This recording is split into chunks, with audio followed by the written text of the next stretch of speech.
आज हमारे यहाँ प्रदेश कार्यालय का, जो आज़ाद समाज पार्टी और भीम आर्मी का प्रदेश कार्यालय है, उसका उद्घाटन है। और ये कार्यालय इसलिए खोला गया है कि अगर प्रदेश की कमेटी से कोई भी व्यक्ति या जिला कमेटी से कोई भी व्यक्ति या किसी आम आदमी को परेशानी हो तो उस कार्यालय पे यहाँ हमारे लोग मौजूद रहेंगे। वो आके अपनी परेशानी यहाँ बता सकता है, उसकी परेशानी हल करने के लिए हमारे लोग यहाँ परमानेंट मौजूद रहेंगे। दूसरा, मैं आज पंजाब में हूँ।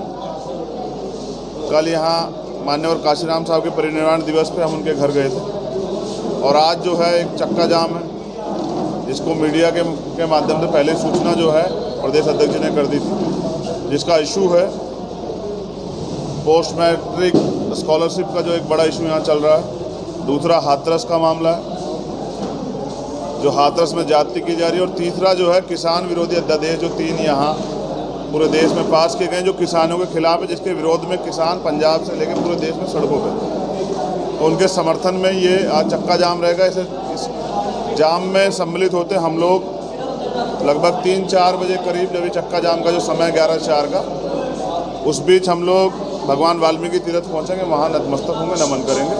किसानों ने तो बोला है कि हम चक्का जाम नहीं कर रहे हैं, हम तो सिर्फ टोल रोक रहे हैं या जहाँ पे सेंटर की एजेंसी है उसको बंद कर रहे हैं, ये आज आम लोगों को तंग ना हो। हाँ, बिल्कुल इसका ख्याल रखा जाएगा। लेकिन जो लोग ज़रूरतमंद हैं, जिनको जैसे कोई परेशानी ना हो, जैसे एम्बुलेंस के लोग हैं, किसी को फ्लाइट पकड़नी हो, ट्रेन पकड़नी हो, उनके लिए हम लोग भी मदद कराएंगे। लेकिन अपने बात को रखने के लिए 11 से 4 का आज साधु संप्रदाय सोसाइटी जो है, हमारे संतों महापुरुषों का आदेश है और उसको हम लोग पहले भी फॉलो करते हैं और आज भी फॉलो कर रहे हैं। मेन मुद्दा है कि सरकार को हमारे जो मामले हैं, सरकार को जो हमारी परेशानियां, जो आम जनता के प्रश्न है, वो सरकार तक जानी चाहिए। कोई फर्क नहीं पड़ता है। तमाम आरोप जो है सरकार तो विपक्ष की भूमिका अदा कर रही है कि आरोप लगा रही है।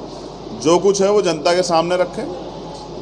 इन कहानियों से काम नहीं चलेगा। काम चलेगा अपराधियों पर ठोस कार्रवाई करने से, जिसमें मुख्यमंत्री विफल।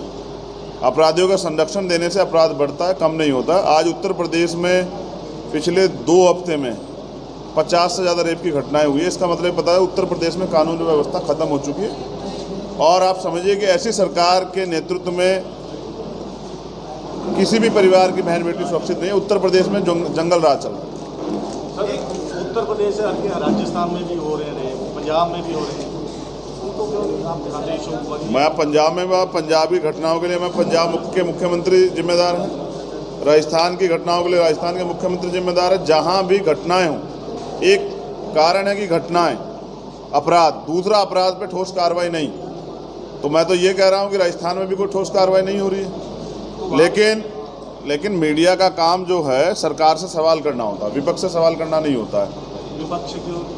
हाँ, जो सत्ता में बैठे लोग हैं, अगर वो कुर्सियों पे बैठ के सही काम नहीं कर रहे हैं तो फिर उनसे पूछे कि वो सत्ता में बैठे क्यों, वे विपक्ष को मौका दें। समझ रहे हैं? ऑन चार्ज जो है ना, मीडिया तो दोनों से पूछेगी। मैं क्या कह रहा हूँ, ऑन चार्ज जो है उनसे पूछना चाहिए। मैं कह रहा हूँ मीडिया के लोग पूछें, लेकिन भाजपा के प्रवक्ता बनने का काम ना करें।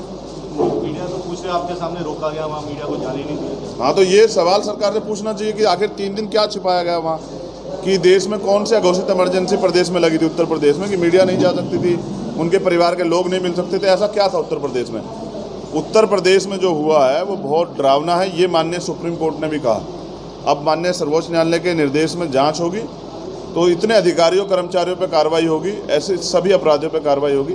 सबसे बड़ा तो घिनौना काम ये है कि ब्यूरोक्रेसी, पुलिस और प्रशासन के लोग हैं वो सरकार के आगे नतमस्तक हो गए हैं। एडीजी लॉ एंड ऑर्डर जो हैं, जिन्होंने बयान दिया था कि रेप नहीं हुआ, पहली बात तो सुप्रीम कोर्ट की गाइडलाइन है, वो बयान दे नहीं सकते क्योंकि कोर्ट तय करेगा रेप हुआ है नहीं हुआ है। वो जो नैरेटिव बनाया जा रहा है कि ये हो रहा है वो हो रहा है, जो कहानियाँ गढ़ी जा रही हैं, उसके पीछे एक ही सच है कि जनता में जो आक्रोश है, और सिर्फ उत्तर प्रदेश में नहीं, पंजाब में भी आज आंदोलन है। आप देखिए, सक्रिय आंदोलन होगा और पूरी दुनिया में बैठे लोग इसके विरोध में आंदोलन कर रहे हैं। कल शिमला में भी था, हिमाचल में।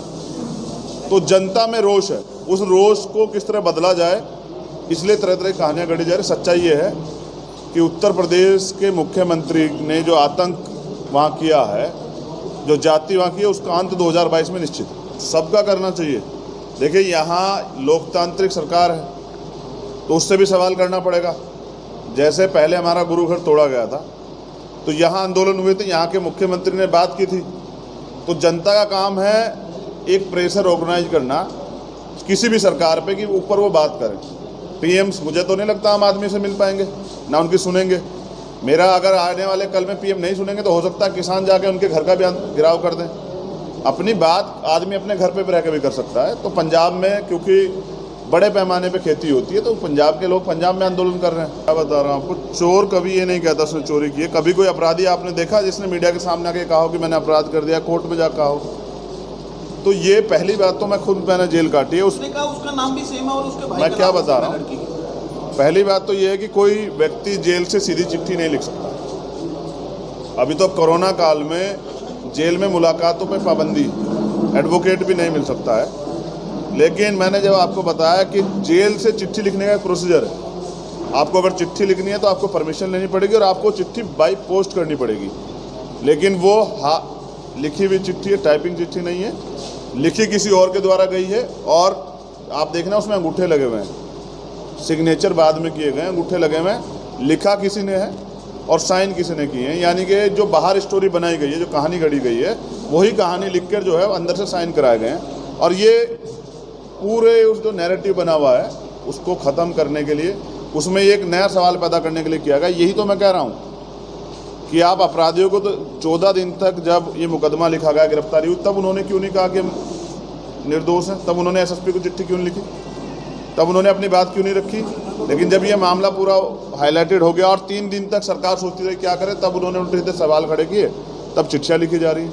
सर, कहा जा रहा है कि हथरस मामले में नक्सलियों का कहीं ना कहीं कनेक्शन जुड़ा हुआ है। इस चीज़ के ऊपर क्या कहें? अभी तो भीम आर्मी और पीएफआई की फंडिंग का मामला था, अभी नक्सली एंगल आ गया। कुछ दिनों में ऐसा हो सकता है कि ये एंगल आ जाए कि पाकिस्तान करवा रहा है।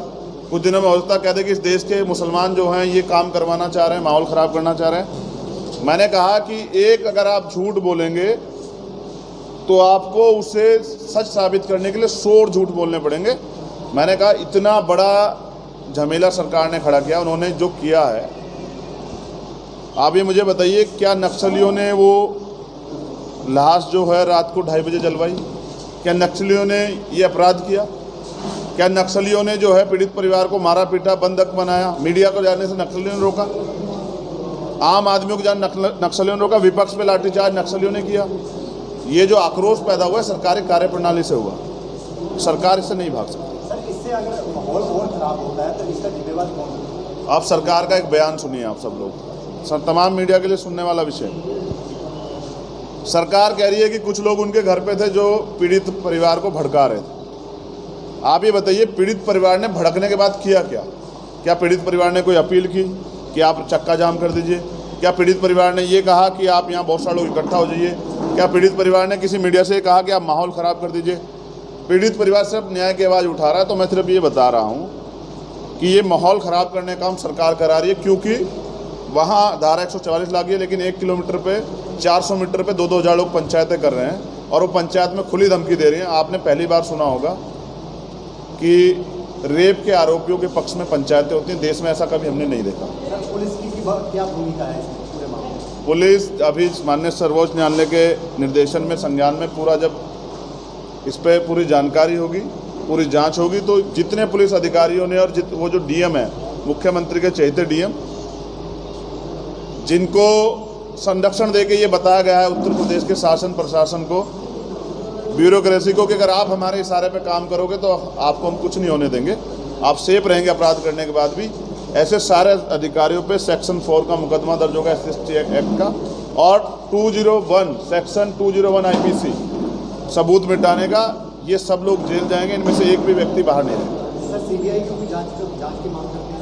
सीबीआई तो सीएम पहले ही कह चुके हैं कि सीबीआई खुद ही मांग, वो सिर्फ नैरेटिव सेट करते हैं। जैसा मैंने कहा ना कि सीबीआई जांच कराएंगे, लेकिन अभी SIT के परसों 10 दिन बढ़ाएं। कहीं सीबीआई को अभी तक फाइल ट्रांसफर नहीं हुई है। उन्होंने कहा कि पीड़ित परिवार को एक घर देंगे, जबकि पीड़ित परिवार अभी भी संगीनों के साए में, डर के साए में वही रह रहा है। उन्होंने कहा सिक्योरिटी सुप्रीम कोर्ट के आदेश है, सरकार ने नहीं दी, सुप्रीम कोर्ट ने संज्ञान मांगा तब दी है। दूसरी बात, सरकार ने कहा कि हम नौकरी देंगे, अभी तक तो कोई कागज नहीं मंगाया है। तो ये झूठी सरकार है। मैं क्या कह रहा हूँ, माननीय सर्वोच्च न्यायालय के संज्ञान में कुछ भी हो, हमें माननीय सर्वोच्च न्यायालय पे भरोसा है, लेकिन उत्तर प्रदेश सरकार पे, उनकी कार्यप्रणाली पे, उनकी ब्यूरोक्रेसी पे, इस सिस्टम पे भरोसा नहीं जो उत्तर प्रदेश में चल रहा है। जब तक मुख्यमंत्री योगी आदित्यनाथ या उनको दोबारा से बता दूं, अजय कुमार बिष्ट वहाँ बैठे हैं, तब तक न्याय नहीं होगा। सर, पर पीड़ित परिवार की बात हो पा रही है।